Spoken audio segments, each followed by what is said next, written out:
This story hit me like a freight train, and it'll knock the wind out of you too. My wife, the woman I thought was my forever, betrayed me with my own brother while he was fighting for his life in a hospital bed. The pain was raw, the kind that cuts deeper than you can imagine. It all started with a tiny clue I found in her bag, something so small I almost missed it. But when I walked into that hospital room after midnight, what I saw burned itself into my soul. I had a plan, though. One call, one move to take back control. And just when I thought I'd seen it all, my father dropped a secret about my marriage that turned everything I knew upside down. But the real kicker? The truth about my wife that came later, a twist so wild it'll leave you reeling. Stick with this story and you'll see what I mean. Let's go. I was 32, hauling lumber for a living, when my buddy Jake threw a barbecue that changed everything. It was a sticky July afternoon, the kind where the air clings to your skin and the smell of charcoal and burgers hangs heavy.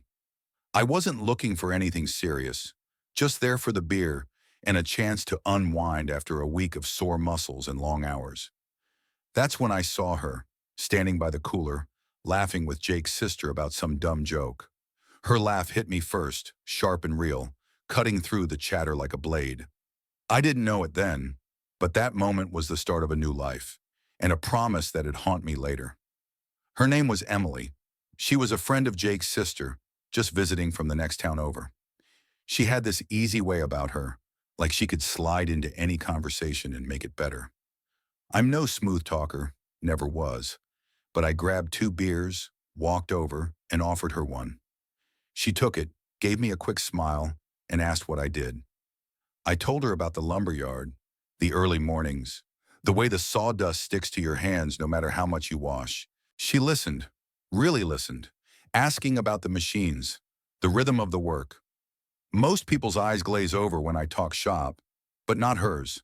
We talked until the sun dipped low, and by the time I drove home, her number was burning a hole in my phone. We started dating a week later. Nothing fancy. Dinners at the diner, drives through the back roads with the radio low, splitting a 6-pack by the river while we talked about everything and nothing. She was a nurse, worked at the county hospital, always telling stories about patients who made her laugh or broke her heart. I loved how she cared, how she'd get this fire in her voice when she talked about making a difference. I'd tell her about my days, the guys at the yard, the time I nearly lost a finger to a bandsaw. She'd wince, then laugh, and I'd feel like I could take on the world. It was easy with her, like slipping into a favorite pair of boots. My younger brother Tommy was always around, even back then.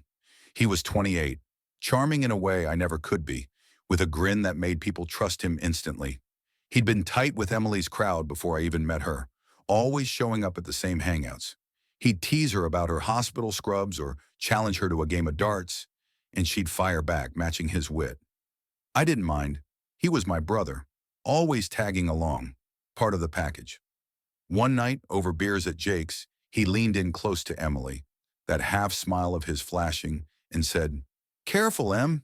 If he screws this up, I'm stealing you." She laughed, swatted his arm, and I just shook my head. Tommy was always talking like that, all bravado and no bite. I didn't give it a second thought. Dating turned to love fast. 6 months in, I proposed at the river, down on one knee with a ring I'd saved 3 months' pay for. She said yes before I finished asking, and we were engaged by fall. Planning the wedding was a blur. Emily handled most of it, picking flowers, tasting cakes, while I nodded along and paid the bills. Tommy was there for that too, offering to help with whatever we needed. He'd drive us to meet vendors, crack jokes about the cheesy wedding songs we picked, and even volunteered to be our driver on the big day.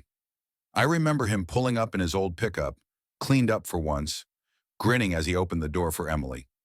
"Gotta make sure my future sister-in-law arrives in style," he said. I laughed, clapped him on the shoulder, and felt good knowing he had my back. My parents, though, they always had a soft spot for Tommy. Growing up, I was the steady one, working summers at the lumberyard while he was out charming teachers to pass classes he barely studied for. Mom would call him her golden boy, and Dad would brag about his knack for winning people over. Me, I was just the guy who showed up. It stung sometimes, but I shrugged it off. When Emily came into the picture, they loved her too, especially Mom. She'd say Emily was the daughter she never had, always inviting her over for Sunday dinners. I didn't care if they favored Tommy. What mattered was Emily and me, building something new. The wedding day came, and as we stood at the altar, her hand in mine, I felt like nothing could touch us. Tommy drove us to the reception, still joking, still smiling. I had no idea what was coming, but back then, I was too happy to care. 2 years into marriage, life with Emily felt like a well-worn groove, the kind you settle into without thinking. I was still hauling lumber, coming home with sawdust in my hair, while she worked her shifts at the county hospital, always with a story about some patient that got under her skin. We'd carve out time for diner dates or quiet nights watching old movies, her feet tucked under my legs on the couch. It wasn't perfect, but it was ours and I thought we were solid. Then Tommy got sick, and everything started to shift. It was late spring when he called me, voice shaky, saying he'd been feeling off, tired, bruised up for no reason. I drove him to the doctor myself, expecting maybe a virus or overwork. When the word leukemia came out of the doc's mouth, it hit like a punch I didn't see coming. Tommy, my little brother, the guy who could talk his way out of anything, was staring down a death sentence. The hospital became his second home. Tests, chemo, the works. I'd visit after work, sitting by his bed while he tried to crack jokes. But his eyes told a different story. It was eating him alive, and it was eating me too. Emily jumped in before anyone else. She called it her duty, said her nursing skills made her the best person to help. I figured it made sense. She knew the hospital, the staff, the machines that beeped and hummed around Tommy. She started spending more time there, cutting her shifts to be at his side, helping with his meds, talking to doctors about his treatment plan. I'd come by after a long day, and she'd be there, adjusting his IV or reading him something to keep his mind off the pain. I was proud of her, or at least I told myself I was. But then she took unpaid leave, saying she couldn't juggle work and Tommy's care. That's when the first crack appeared. She stopped cooking. Not that I needed her to play housewife, but the little things we used to share, like her burning the edges of a lasagna or us laughing over my bad attempt at chili, were gone. She'd come home late, exhausted, saying she'd grab food at the hospital cafeteria. I'd eat alone, reheating leftovers or throwing together a sandwich, the house too quiet without her. Then she started staying overnight at the hospital, saying Tommy needed someone there when the night nurses were stretched thin. I'd lie in bed staring at the ceiling, telling myself it was just her being kind, that she was doing what any good person would. But the knot in my gut kept tightening. I tried talking to her about it once, over breakfast before she rushed out.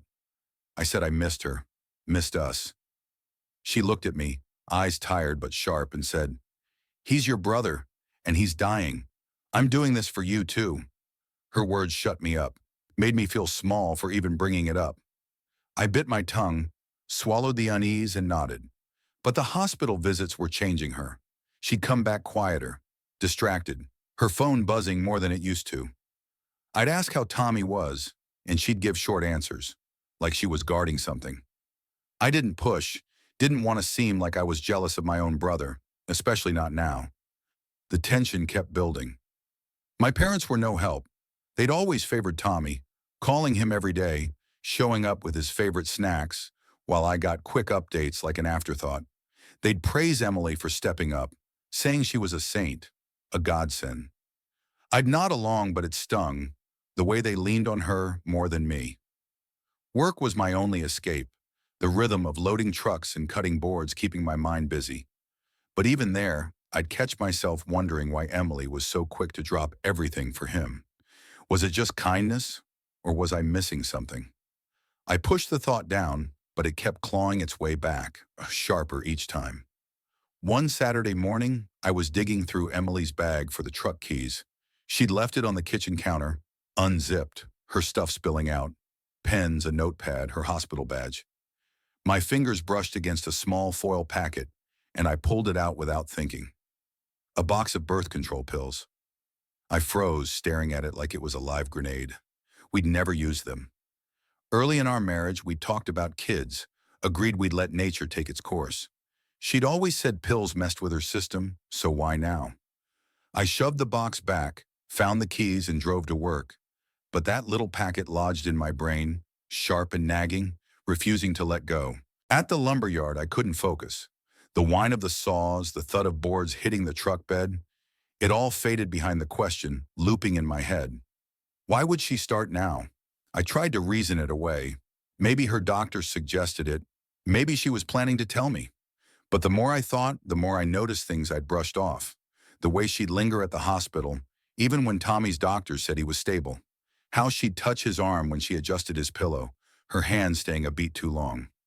I'd told myself it was just her being a nurse, caring for my brother.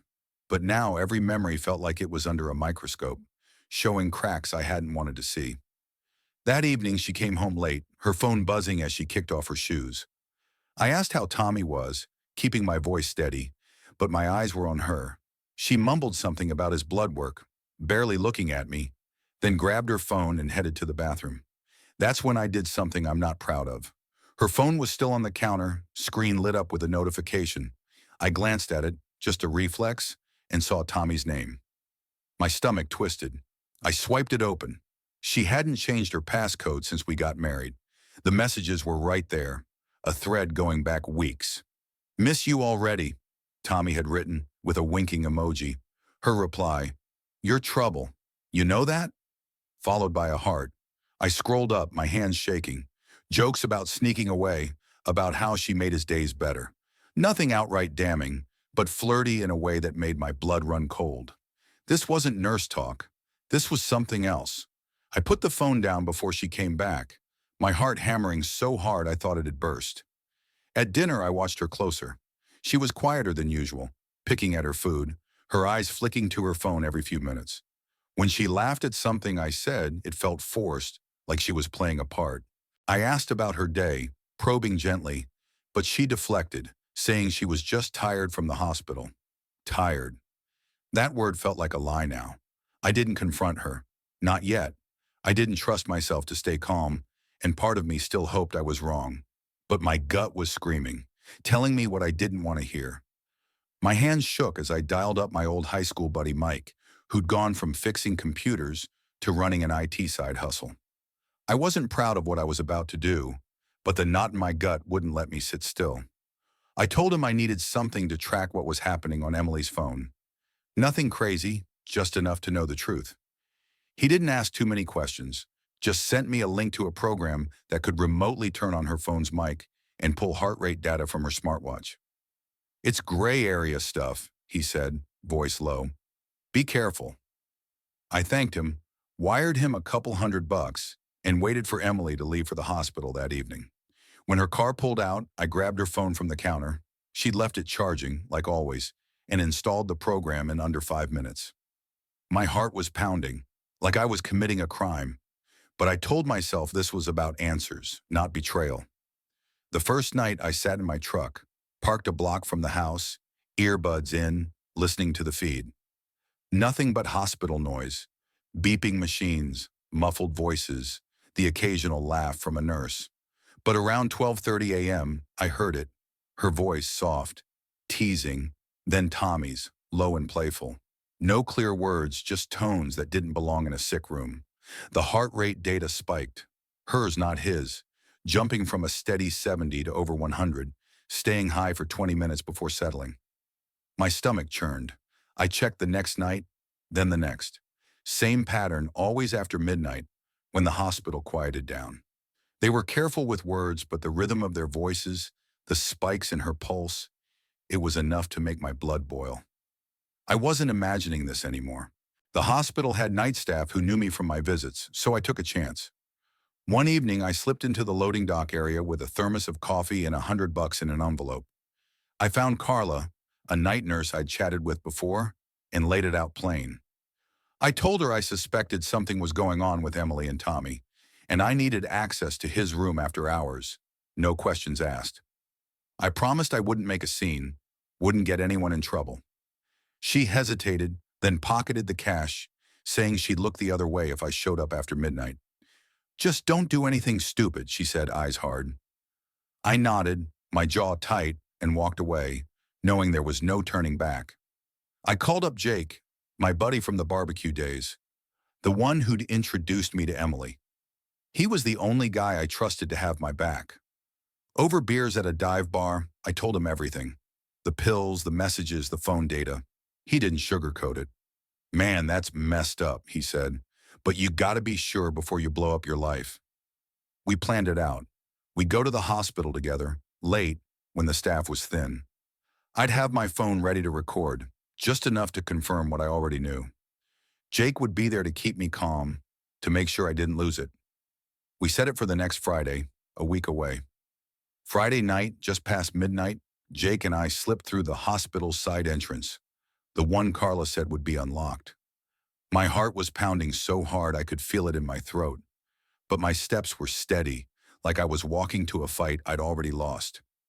Jake kept close, his hand on my shoulder, a silent reminder to keep it together. The halls were dim, the hum of machines and faint voices the only sounds. I clutched my phone, thumb ready to hit record, knowing whatever happened next would change everything. We moved fast, sticking to the shadows until we reached Tommy's room on the third floor. The door was cracked open, a sliver of light spilling out. I took a breath, pushed it open, and stepped inside. There they were. Emily was leaning over Tommy's bed, her hands on his shoulders, their faces close, too close, in a way that wasn't about nursing or comfort. The air left my lungs. She gasped when she saw me, jerking back so fast she nearly tripped. Tommy's eyes widened, but he didn't move, just stared, caught. The look on her face, shock, guilt, panic, seared itself into my memory, like a snapshot I'd never unsee. I fumbled with my phone, hitting record, capturing just enough. Her stepping back, his weak attempt to sit up, the silence that screamed louder than words. I stopped after 10 seconds, my hands shaking, but my voice steady. "You're done," I said, looking at her. 48 hours. Get your stuff out of my house." She started talking fast, words tumbling over each other. "It's not what you think," she said, voice cracking. "He's dying. He asked me to. It's his last wish, to feel close to someone." Her eyes were pleading, but I saw right through it, the lie so thin it was insulting. Tommy said nothing, just looked away, his jaw tight. Jake stepped forward, his presence keeping me from saying more than I should. I turned to leave, but not before I caught her reaching for her phone, like she could undo what I'd seen. I didn't look back, just walked out, Jake behind me, the hospital air feeling heavier with every step. In the parking lot, I leaned against my truck, the cold metal grounding me. Jake didn't say much, just, "You okay, man?" I nodded, but I wasn't. My chest felt like it was caving in, betrayal cutting deeper than I'd braced for. I pulled out my phone and texted my lawyer, a guy I'd known since high school who handled small stuff for the lumberyard. "Start the process," I wrote. "Divorce. I've got proof." He replied in seconds. "Call me tomorrow. We'll get it done." I slid the phone back in my pocket, staring at the hospital's glowing windows, wondering how I'd missed the signs for so long. Jake offered to drive me home, but I shook my head. I needed to be alone, to let the anger and hurt burn through me before I faced what came next. The morning after, I sat at my kitchen table, phone in hand, the video and screenshots staring back at me like a wound that wouldn't close. I didn't think twice, just forwarded them to my parents. I attached a short message. "This is what's been going on. Thought you should know." I hit send, expecting shock, maybe anger, something to match the fire in my chest. Their reply came an hour later, a joint text from Mom's number. "You know she was always good to Tommy. That's it. No outrage, no questions, just that one line, like it explained everything." It hit me like a gut punch. They weren't surprised. They'd known, or at least suspected, and chose to look the other way. My own parents picking my brother over me, even now. I didn't waste time. I called my lawyer, told him to rush the divorce papers. He had them drafted by noon, served to Emily by a courier that same day. I wasn't about to let her drag this out.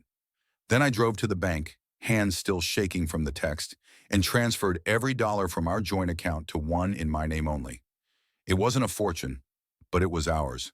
Money we'd saved for a house, maybe kids one day. I wasn't letting her touch it, not after what she'd done. The teller asked if I was sure, her eyes narrowing like she sensed trouble. I just nodded, signed the forms, and walked out feeling lighter, like I'd taken back a piece of myself.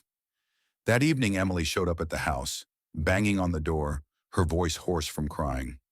I opened it, but only a crack, enough to see her eyes red and puffy, her hands clutching the divorce papers. "Please," she said. "It was a mistake, a moment of weakness. I was trying to help him, to make him feel alive." Her words were desperate, but they sounded hollow, rehearsed. I didn't let her in. "You've got 48 hours, I said, my voice flat. "Anything you leave behind goes in the trash." She started to beg again, saying she loved me, that we could fix this.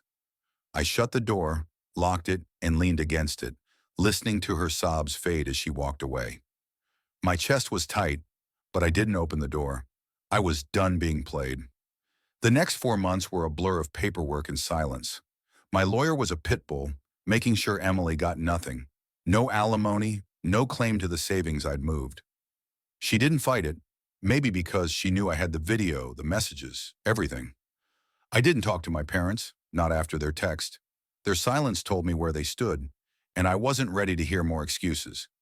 At the lumberyard, I threw myself into work, loading trucks until my muscles ached, letting the grind drown out the hurt.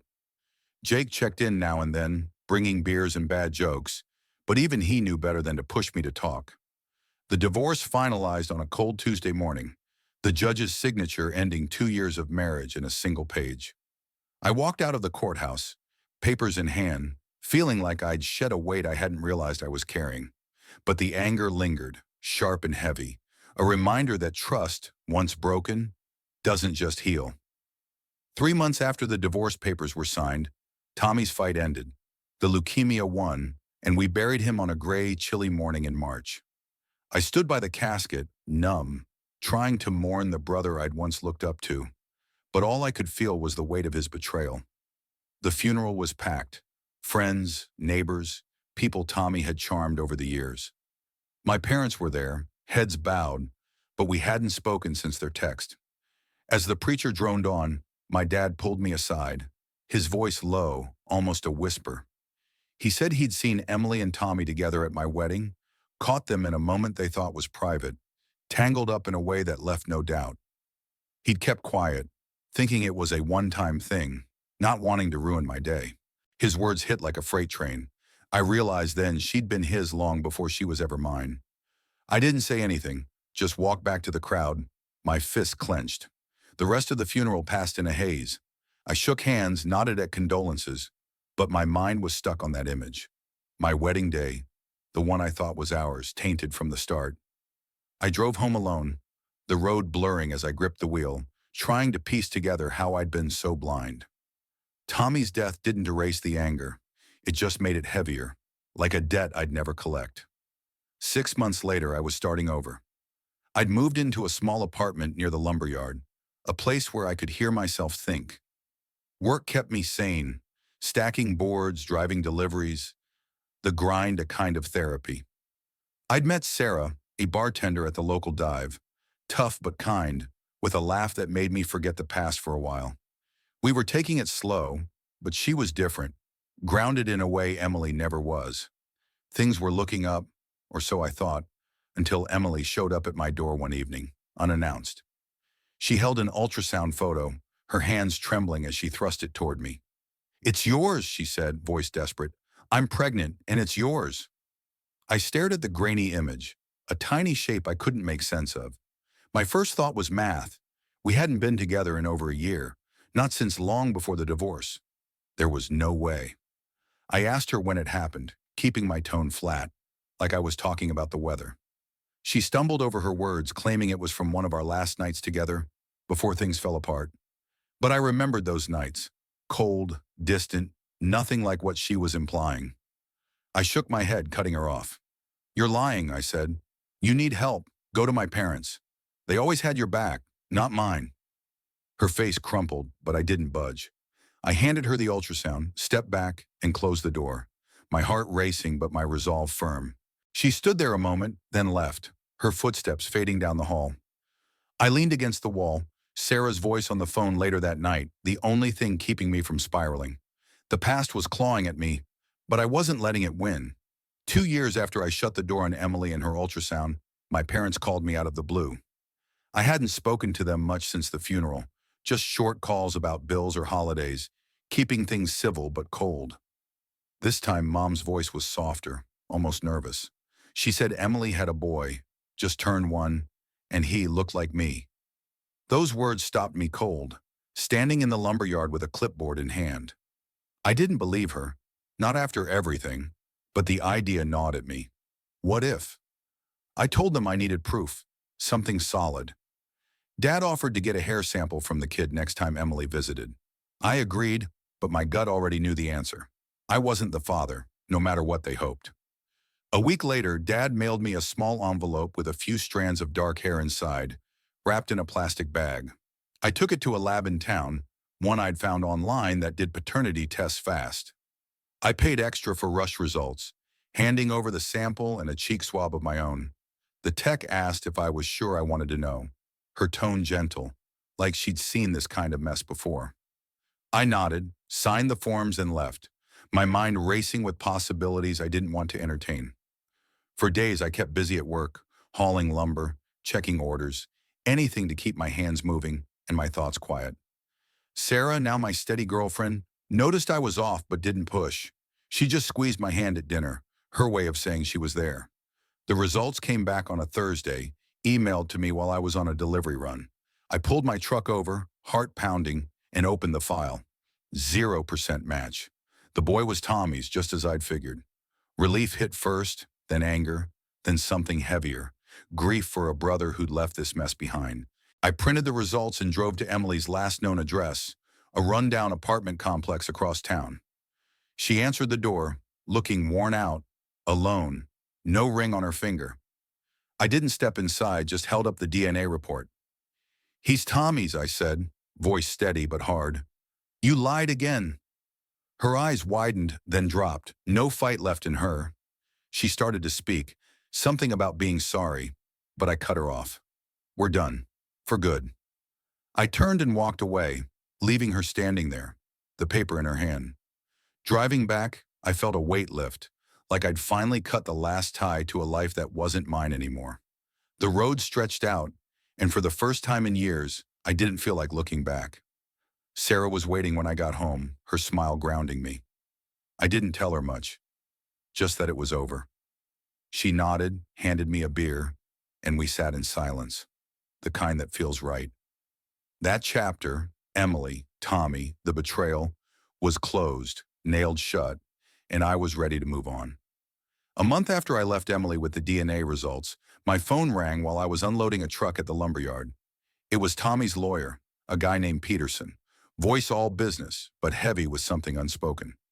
He said he'd gone through my brother's will and needed to meet. I drove to his office that afternoon, my stomach tight, expecting some small debt or paperwork to sign. Instead, he slid a thick folder across his desk, listing me as the heir to everything. Tommy's house, his savings, a couple of old cars, the works. Everything, that is, except one thing: a cryptocurrency trust fund worth $2 million set up for the boy. I was named the trustee, meaning Emily couldn't touch a single cent without my signature on every expense. Peterson leaned back, watching me process it, then added, "She had no idea about this until now." I sat there stunned, the folder heavy in my hands. Tommy had money, real money, and kept it hidden, even from her. I thought back to Emily's ultrasound, her desperate claims, and realized she'd been banking on a payout, probably since the day she met him. Now she'd have to come to me, hat in hand, for anything the kid needed. A week later, she did. I was at my apartment, splitting a pizza with Sarah when Emily called. Her voice was small, asking for money to buy the boy's shoes. I could hear the humiliation in every word, but I felt no pity. I told her to send a receipt and I'd approve it, nothing more. She hung up without another word, and I knew that call was just the first of many. Back at the lawyer's office, Peterson had handed me something else. A letter, scrawled in Tommy's shaky handwriting, dated during his last round of chemo. I read it later, alone in my truck, parked by the river where I'd proposed to Emily years ago. In it, Tommy confessed he'd loved her before I ever met her, back when they were just friends in the same crowd.